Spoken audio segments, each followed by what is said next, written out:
साली आधी घरवाली। सिमरन की छोटी बहन विभा माँ के होते हुए भी सिमरन के ही पीछे लगी रहती थी। सिमरन, आ गई हो तो इसे खाना खिला दो। बोल रही है तुम जब तक नहीं खाओगी ये भी नहीं खाएगी। क्या है विभा, तुम खा लिया करो ना, मुझे ऑफिस से आने में देर हो जाती है।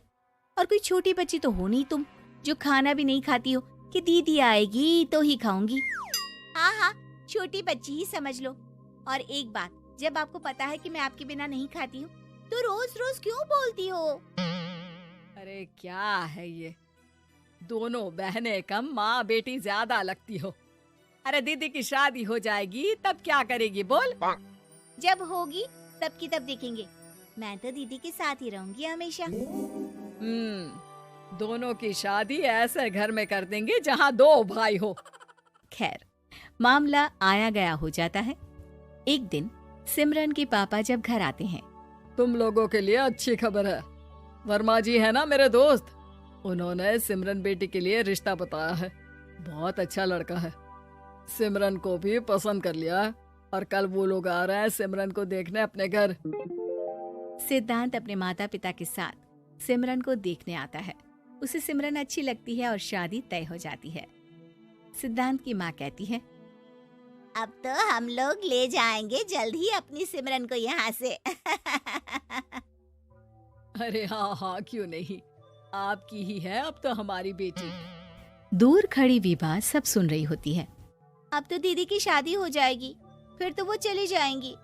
दीदी के बिना मैं कैसे रहूंगी? कुछ न कुछ तो करना ही होगा जिससे दीदी की शादी ही ना हो। सभी के जाने के बाद क्या शादी के बाद दीदी हम लोगों के साथ नहीं रहेंगी? अरे नहीं तो फिर क्यों रहेगी, शादी हो जाएगी तो अपने घर चली जाएगी ना। तो मैं भी जाऊंगी उनके साथ, मेरा भी सामान पैक कर देना। अरे कैसे बात कर रही हो विभा, दीदी के ससुराल छोटी बहन नहीं जाती। हाँ, कभी कभी जाकर मिलाना और रोज फोन पर भी बात कर लेना, ठीक है? नहीं पापा, आप तो जानते हैं मैं दीदी के बिना खाना भी नहीं खाती, ना ही मुझे उनके बिना नींद आती है। सिमरन बहन की बात सुनकर इमोशनल हो जाती है। अगले दिन से विभा खाना खाना छोड़ देती है। लोगों के लाख समझाने के बाद भी विभा ना खाती है ना ही सोती है। अंत में हार मानकर सिमरन सिद्धांत से मिलती है। सिद्धांत, मेरे मम्मी पापा ने बचपन से ही विभा और मुझे साथ रखा। वो मुझसे बहुत जुड़ी है। मुझे उसकी टेंशन रहेगी शादी के बाद, क्योंकि वो मेरे बिना नहीं रह सकती है। अरे ये तो छोटी सी बात है, वो हम लोगों के साथ हमारे घर में रह सकती है। जब उसकी अकल आ जाएगी या वो समझ जाएगी कि तुम्हारा घर वो नहीं बल्कि ये है, तो हम उसे घर छोड़ आएंगे, ठीक है? सिमरन खुश हो जाती है क्योंकि वो यही चाहती थी। वो माँ पिता से बात कर लेती है। अरे कैसी बात कर रही हो सिमरन, भला बेटी के ससुराल में हम छोटी बहन को कैसे भेज दे? जमाना क्या कहेगा? अरे तू पागल हो गया है, मना कर दे। इस शादी में इन लोगों का तो ये चलता ही रहेगा, कभी बहन यहाँ आ रही है, कभी वो बहन के पास जा रही है। अरे शादी हो रही है, कोई मजाक थोड़ी ना हो रहा है ना बाबा ना। माँ कैसी बात कर रही हो? सिमरन से मैं जुड़ाव महसूस कर रहा हूँ और इतनी सी बात के लिए इतनी अच्छी लड़की को कैसे छोड़ सकता हूँ? सिद्धांत की भी जिद होती है कि वो सिर्फ सिमरन से ही शादी करेगा, और होता भी वैसा ही है। सिद्धांत और सिमरन की शादी हो जाती है और दहेज में आ जाती है विभा। शादी के बाद बुआ सास कहती है, अरे माँ ना, साली आधी घर वाली होती है, लेकिन ये क्या, तुम तो उसे घर ही ले आए। तभी चाची कहती है, सिद्धांत को तो हम लोगों ने सीधा समझा था, लेकिन सबसे तेज तो यही निकला। अरे देखो कैसे दहेज तो नहीं लिया, लेकिन साली पर कब्जा कर लिया।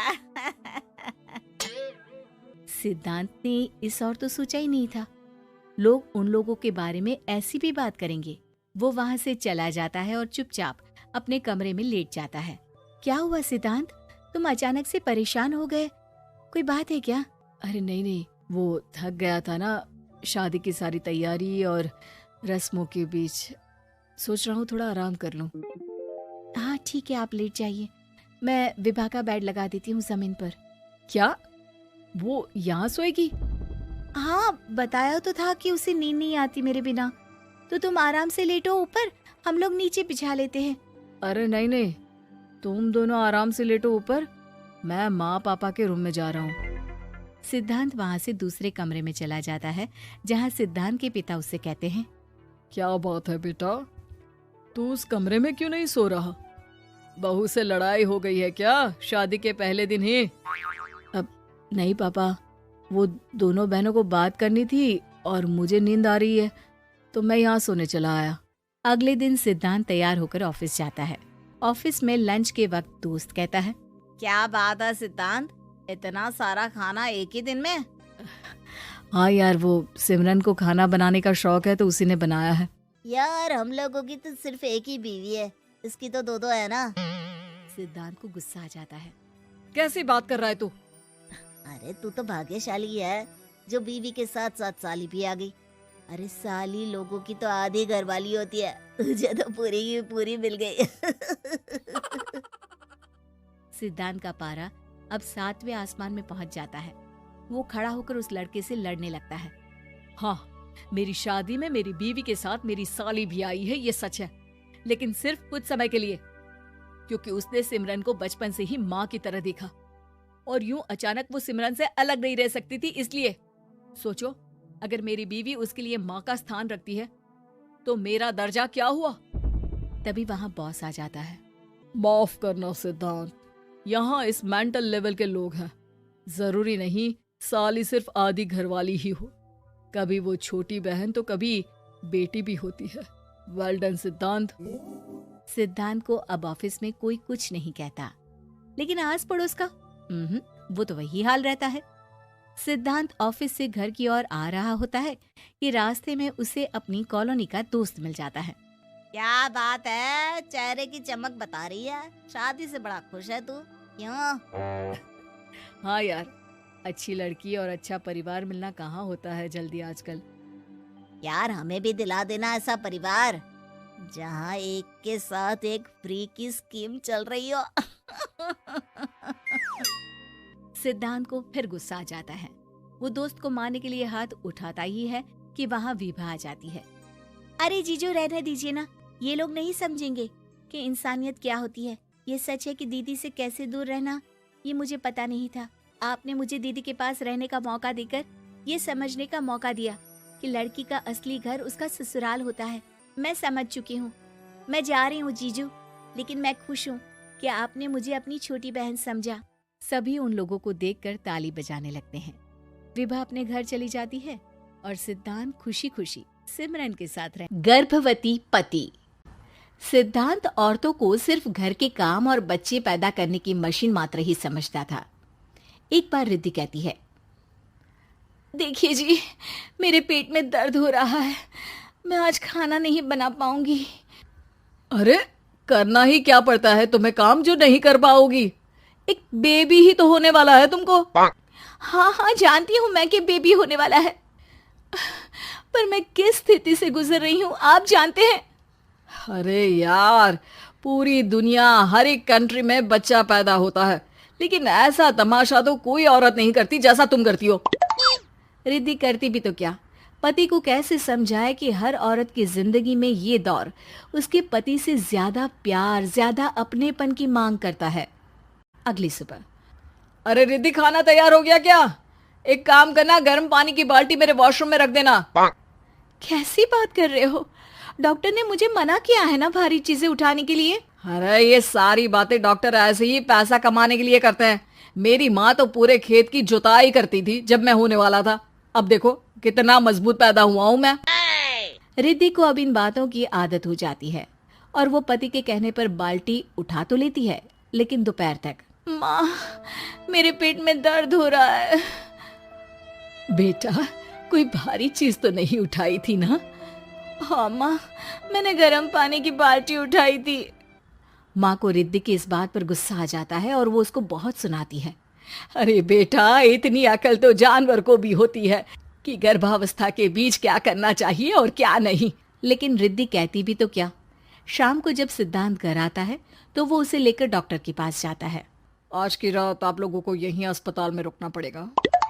सुबह तक ही अब हम लोग कंडीशन ठीक कर पाएंगे। बस फिर क्या था, रात के अस्पताल में सिद्धांत सो तो जाता है, लेकिन पूरी तरह नहीं, सपने में। अरे डॉक्टर साहब, आपने मुझे अस्पताल में क्यों रोका आज?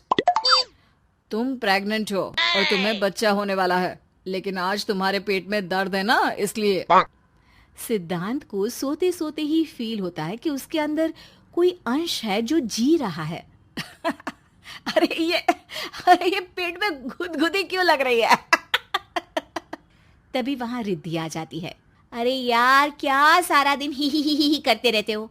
ऑफिस जाओ, काम करो। अरे यार, मैं बस में सफर नहीं कर सकता। झटके लगते हैं तो डर लगता है कि कहीं बच्चा। बच्चा? क्या बच्चा? अरे जब मैं मेरी माँ के पेट में थी ना, तब वो ऊंची ऊंची पहाड़ी में पानी भर कर ले जाती थी। देखो कितनी स्ट्रांग हूँ मैं आज।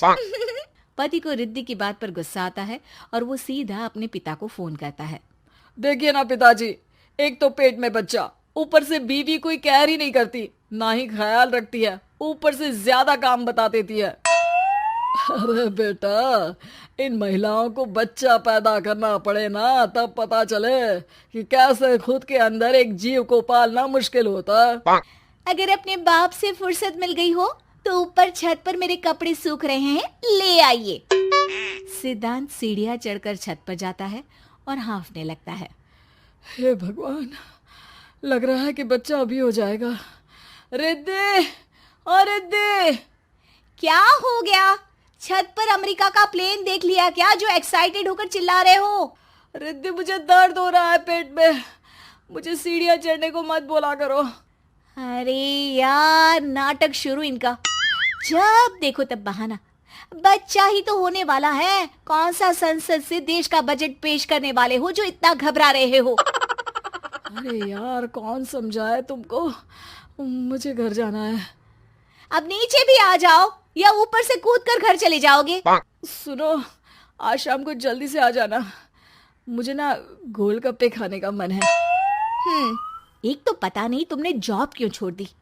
अरे दुनिया जॉब भी करती है, घर का काम भी करती है और बच्चे भी पैदा करती है, लेकिन तुम खैर, अब तो पूरे घर की जिम्मेदारी मेरे सर पर है, तो कैसे जल्दी आऊं? अरे यार, कैसे जॉब करता, सारा दिन तो नींद आती रहती है, मछली लगती है और उल्टी। छी छी छी, फालतू की बात मत करो। अरे खुद को पेट में 10 किलो का पत्थर बांध कर काम करना पड़े ना, तब पता चलेगा। अरे यार, तुम तो ज्यादा ही इमोशनल हो जाते हो। दुनिया भर में सबके बच्चे पैदा होते हैं, लेकिन नखरे तो तुम ऐसे कर रहे हो जैसे दुनिया के एकमात्र इंसान हो जो बच्चा पैदा कर रहा है। सिद्धांत को वो सारे पेन, वो सारी परेशानियां होती है जो एक गर्भवती महिला महसूस करती है। एक दिन पड़ोस का आदमी, अरे भगवान का शुक्र मनाओ कि बच्चा नॉर्मल हो गया।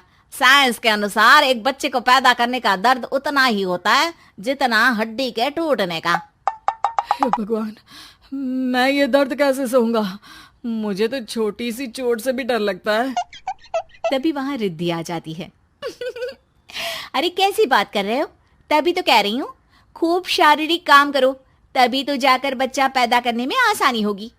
और इसीलिए तो कहती रहती हूँ कि मेरे नहाने के पानी की बाल्टी को वॉशरूम में रख दिया करो। सिद्धांत बेचारा करता भी तो क्या, जब बीवी समझने को राजी ही नहीं। सिद्धांत पानी की बाल्टी उठाकर जैसे ही वॉशरूम में रखता है, उसके पेट में दर्द होने लगता है। हे भगवान, मर गया रे, मेरे पेट में दर्द हो रहा है। भगवान, मेरा बच्चा तो ठीक है ना? सिद्धांत रोने लगता है कि तभी वहां नर्स आ जाती है। ए, रो क्यों रहे हो? तुम्हारा बच्चा ठीक है। भला कोई आदमी प्रेगनेंसी में अपनी बीवी से बाल्टी उठवाता है क्या? सिद्धांत की नींद खुलती है तो पता चलता है कि वो तो सपना ही था। वो भागकर रिद्धि के कमरे में जाता है। रिद्धि, रिद्धि, मुझे माफ कर दे। पति होने के नाते मेरा कर्तव्य था कि मैं तुम्हारा और अपने बच्चे का ख्याल रखूं। घर चलो, अब मैं आज से तुम्हारा पूरा ध्यान रखूंगा। मैं समझ चुका हूं कि बच्चा पैदा करना बच्चों का खेल नहीं,